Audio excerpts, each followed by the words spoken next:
ನಿನ್ನೆ ನೀನು ತುಂಬಾ ಭಯ ಭಕ್ತಿಯಿಂದ ನನ್ನ ಕಾಲಿಗೆ ಬಿದ್ದಾಗಲೇ ನನಗೆ ಅನುಮಾನ ಬಂತು. ಪರವಾಗಿಲ್ಲ, ನಾಟಕ ತುಂಬಾ ಚೆನ್ನಾಗೇ ಆಡ್ದೆ. ಮುಳ್ಳನ್ನ ಮುಳ್ಳಿನಿಂದನೇ ತೆಗಿಬೇಕು. ಅದಕ್ಕೆ ನಾನು ನಿಮ್ ದಾರಿನೇ ಹಿಡ್ದಿದ್ದೀನಿ. ನನ್ನ ದಾರಿ ಏನೋ ಹಿಡ್ದೆ, ಆದ್ರೆ ಆ ದಾರಿಲಿ ಒಂದು ಸಾರಿ ಜಾರು ಬಿದ್ರೆ ಏಳೋದು ತುಂಬಾ ಕಷ್ಟ. ಎಚ್ಚರಿಕೆ. ಅತ್ತೆ, ಅದು ನಿಮಗೂ ಅನ್ವಯಿಸತ್ತೆ. ಎಚ್ಚರಿಕೆ ಆಗಿರಿ. ಯಾಕೆಂದ್ರೆ ನಮ್ಮಿಬ್ರ ನಡುವೆ ಹುಲಿ ಕುರಿ ಆಟ ಶುರುವಾಗಿದೆ ಅಂತ ನನಗೂ ಗೊತ್ತು, ನಿಮಗೂ ಗೊತ್ತು. ನನ್ನ ಕಾಯಿನ ನಾನ್ ನಡೆಸ್ತೀನಿ.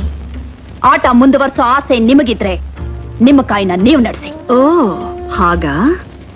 ಸರಿ, ಈಗ ನೀನು ಭದ್ರವಾಗಿ ಒಳಗಿಟ್ಟಿರೋ ಹಣನ ನಾಳೆ ಮಧ್ಯಾಹ್ನ 1 ಗಂಟೆ ಒಳಗೆ ನಾನು ಭದ್ರವಾಗಿ ವಾಪಸ್ ತಗೊಳ್ತೀನಿ.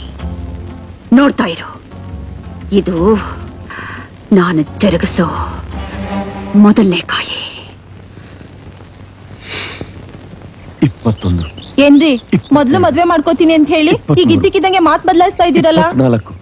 ಎಷ್ಟು ದಂಡ ಹೊಡೆದೆ ಹೇಳು? 24. ಈಗ 25. ಇದೇ ನಾನ್ ನಿನಗೆ ಕೊಡ್ತಿರೋ ನಂಬರು. ನಿನ್ನಂತ 24 ಜನ ಹುಡುಗಿರಿಗೆ ಕೈ ಕೊಟ್ಟಿದ್ದೀನಿ. ಈಗ ನಿನಗ್ ಮಾತ್ರ ತಾಳಿ ಕಟ್ಟು ಅಂತೀಯಲ್ಲ, ಇದು ನ್ಯಾಯನಾ? ಏನ್ರಿ ನೀವ್ ಹೇಳ್ತಾ ಇರೋದು? ನನ್ನ ಹೊಟ್ಟೆಲಿ ನಿಮ್ ಮಗು ಬೆಳಿತಾ ಇದೆ. ಹೌದಾ? ಹಾಗಾದ್ರೆ ಯಾವ್ದಾದ್ರು ಕೆರೆನೋ ಬಾವಿನೋ ನೋಡ್ಕೊಂಡು ಹೋಗ್.